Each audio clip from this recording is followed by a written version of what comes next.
here's the thing. For everybody listening, don't make the same mistake the Bengals just did in any facet of your life. People are going to get hurt. It's the hockey season. And if they want to make the deep run to the playoffs, they're going to need players. And Ben Hutton's a good defenseman that can help. I don't think they will. If they don't have Anthony Davis, I'm saying it right now. If Anthony Davis is out for the playoffs, they don't make it out of the first round. I was very tempted to just put defense. What about the Jared Cook play on the sideline? And then Mason Crosby's 55-yard field goal or something like that. That was a good one. Come on, Austin and I've been saying this ever since Joe Burrow got injured. I just do not see Harden putting in the same amount of effort into each game. And I honestly believe that's why he hasn't won a championship yet. That's a perfect name. What you said, name brand players. Like, it's not the great value Target brand toilet paper or whatever. It's the Charmin Ultra Strong. I swear we didn't script that. Fultz is injured and he really hasn't lived up to the potential of being the number one overall pick when he was selected by the Sixers. Like you said, Ovechkin, he's getting older. He hasn't been playing as well as I imagined. He's one of the greatest goal scorers of all time, but he hasn't started off this season as hot as I would hope. How is Joe Burrow going to get the ball to them if his butt is already on the ground when he finally decides who to throw to? I don't really think the Dodgers are going to make the World Series this year. I feel like they'll make it to the NLCS. And then I want to talk about the Fernando Tatis extension because that really surprised me. Because he's so young. You see the Chiefs beefing up their O-line, and then you have the Buccaneers beefing up their defensive line. Ingrained in the life of Tom Brady and what winning actually looks like, I think will be a very good move for Bruce Arians and this Bucs organization.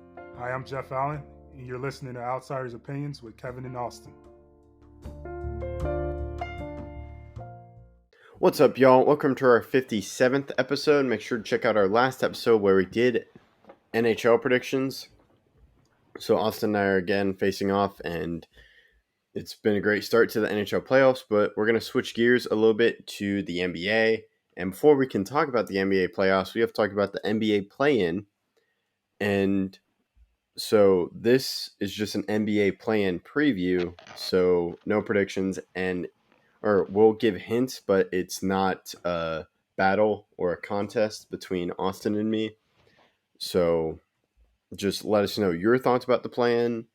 I think it was important for this season because of COVID. I'm not sure. It seems like it's going to be a thing that will be ongoing for years. I don't know how I feel about that, but I will let Austin talk. And what are your thoughts about the plan in the future? Yeah, I 100% agree with it happening this season as it was a 72-game schedule, and because it wasn't a full tilt, I think 10 teams making it instead of 8 in each conference is a good thing, especially for this season with COVID and everything that's happening and teams having to postpone games and have major key people sit out, and there was more games in a condensed amount of time. So I definitely expect there to be some people that don't like this, but I agree with the move. However, in the future, I would like to see us move away from this starting next season. I believe by then we will have enough people vaccinated to make sure that the NBA can play without the distraction of COVID and allow everybody to play an 82-game schedule, hopefully. And I'm interested in them doing it further, but I wouldn't like to see it, as I think it makes it diminishes the quality of the regular season and the intensity of the regular season. And the 7 and 8 seeds deserve that 7 and 8 seed spot next season, as there are more games. This season, however, as there's 10 less games, we don't know where those teams would have ended up. And I definitely believe that they chose the right decision of doing the play-in. And I'm excited to see how it's going to work out. So let's move to the first one. This game is on Tuesday, May 8th. The first game at 6:30 Eastern on TNT is between Indiana and Charlotte. What do you think about this game? Yeah, and just a quick correction: May 18th, not May 8th. We're not going back in time. Yeah. We're not doing Back to the Future. Yeah. Just wanted to clarify for the viewers. I understood what you meant. I just wanted to point that out, but it's all good. This is very interesting as the Hornets are on a losing streak of 5 games, and they're 3 of 7 in their last 10. but they do hold the overall head-to-head record this season versus Indiana. But one key thing is Hayward, which I think has been a proponent for how great he is with the young guys. Of course, LaMelo Ball. So it's definitely going to be a good game, but I'm leaning a little bit towards the Pacers on here. What are your thoughts on them? Yeah, I 100% agree. I feel like the Pacers are the better team, and they're the higher seed. They are the 9th seed. Um, the injuries have really been detrimental ever since the Hornets were about the 5 or 6 seed earlier in the season, and I feel like that's why they are at a disadvantage right now. Hayward's absence for this game will be significant, and I wouldn't be surprised if this game turns into a blowout as of late because they don't have that star uh, veteran presence that can take those shots. Terry Rozier's definitely been in those moments. However, they'll probably be guarding him, and LaMelo will have to take some significant shots. And as I don't think he's 100% healthy after his wrist injury, um, the Pacers are just a healthier team. They made the playoffs more recently in a lot of consecutive seasons. So I just feel like they have a major advantage over the Hornets. And while I won't make a formal prediction, I definitely am leaning towards the Pacers. I think we can move on to the next game, also on May 18th at 9 Eastern between Boston and Washington. Um, Washington's been on a tear as of late since May 6th. They've only lost 6 games. They're 17-6, or May 3rd, April 3rd, or something like that. April 3rd or April 6th, they were 17-6, and they've just been on a tear. The problem is injuries. It's been that way for the past couple seasons, ever since John Wall's Achilles injury, and Beal showed up last game, not 100% healthy, and didn't shoot the ball well, but did help the Wizards secure the 8 seed. But another major injury for the Celtics is Jaylen Brown being out, and that's really going to affect their success, especially on the defensive side, because I don't think they have a star defender that can guard both Russ and Beal. Marcus Smart's definitely one of the best perimeter defenders in this game, but without Jaylen Brown, it's hard to stop both. I'm definitely leaning towards the Wizards. They're the hotter team. They're the team that had to play playoff games almost to get here. That game against the Hornets yesterday that they won and came back after being down after the first quarter really felt like a playoff game. And so they've been playing with this intensity throughout, and I think what Russell Westbrook's impacted that. What do you think about this game? Yeah, Russell Westbrook has been on terror, just to your point about the Wizards just playing so far, and his play has definitely helped with that, and combined with Beal just coming super close to the scoring title. You mentioned Marcus Smart. Now he's a great defender. Celtics did rest a lot of key players as they listed a lot of guys day to day. Marcus Smart being one of them, Evan Fournier, Jason Tatum, Tristan Thompson, Kemba Walker. There's no way, in my opinion, that all those guys are out, but everyone has probably a nagging injury at this point. So Marcus Smart lists day-to-day calf on the injury report, so that's going to be difficult for him when he has to face either Russell Westbrook or Beal, and Jaylen Brown not being there hurts. So I'm definitely leaning towards Washington just because, as you said, they've had to go basically play every game as a playoff game just to get here, and I think that pushes them over the top here. Yeah, I 100% agree, and we can move on to the first game of the Western Conference play-in, which is Wednesday, May 19th, between Memphis and San Antonio, 7:30 Eastern on ESPN. The Spurs, despite the fact that they do have some players that have won championships, such as Patty Mills, and players that have made it far in the playoffs, such as DeRozan, they are really on a bad stretch, as they're 2-8 in their last 10. I definitely don't think they're out of it. The Memphis Grizzlies are a young team who are not experienced in the ways of the playoffs, you could say. I know they played that play-in game sort of last year against the Portland Trailblazers and lost.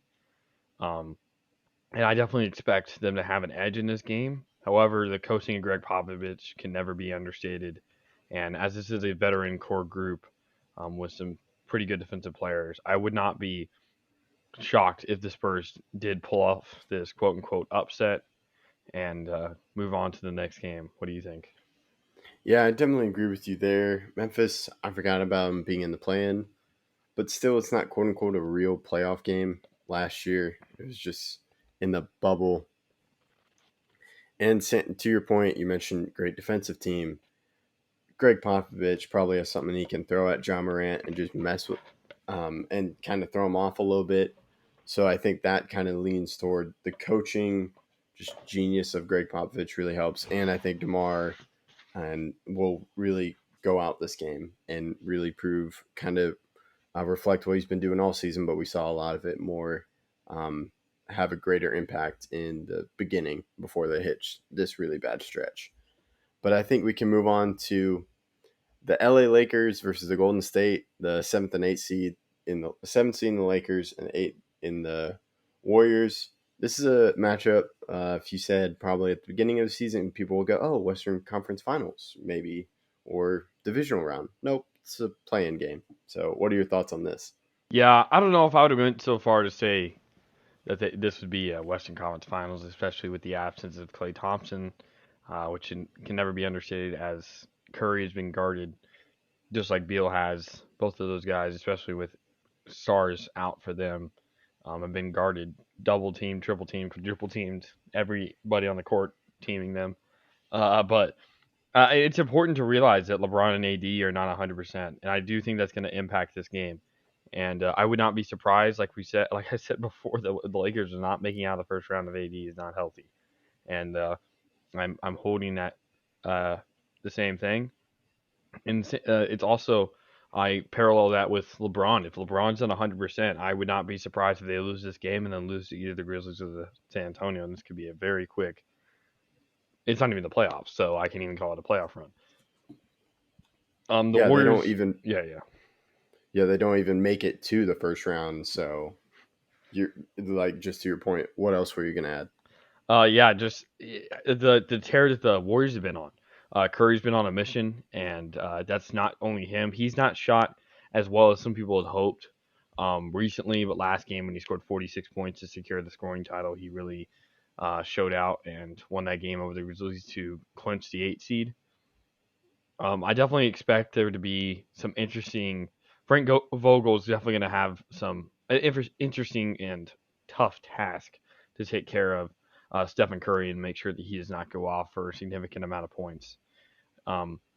However, I fully expect Curry to score at least 30 points and try to will the Warriors into facing the Suns in the first round. Yeah, that would be a tough task for both teams, or whoever becomes the 7th seed when you're facing the Suns. I definitely agree with you on if LeBron was injured, which he is, and if it was the first round, it's definitely going to be a difficult task, and they combine that with AD. It's just the worst case scenario. You also have Dennis Schroeder.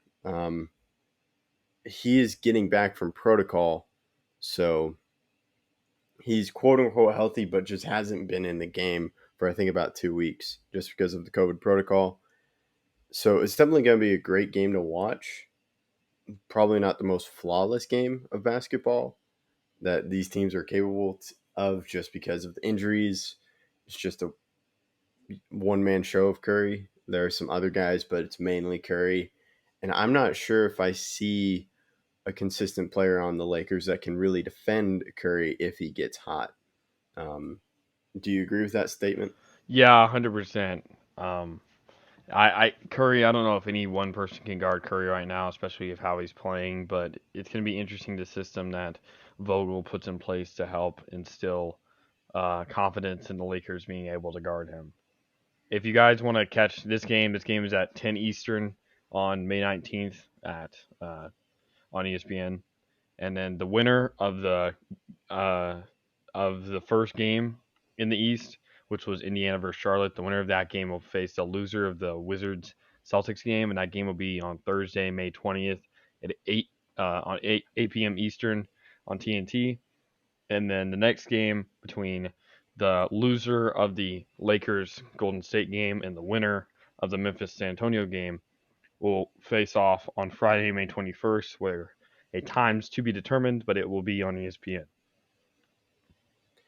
Yeah, it's definitely going to be an interesting week to get us ready for playoffs, as it quote unquote has that playoff feel, but it's not technically playoffs. But it would definitely be interesting. And then after that, we will do our NBA playoff predictions.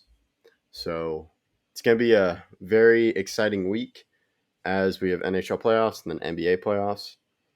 Now, speaking of NHL playoffs, I mentioned it earlier in the episode. Make sure to check out our previous episode because Austin said one thing about one team, and they so far have done well against one team. It's been one game. You can guess it, but I don't want to reveal it because you got to check out the episode and know that. Also, check out our interviews. We've had a couple interviews past 3 weeks. Coach Grimes, Mr. Allen or Jeff Allen, and then Justin Goldman. Great guys. Great having them on. Make sure to go check that out. Thank you for listening to Outsiders Opinions.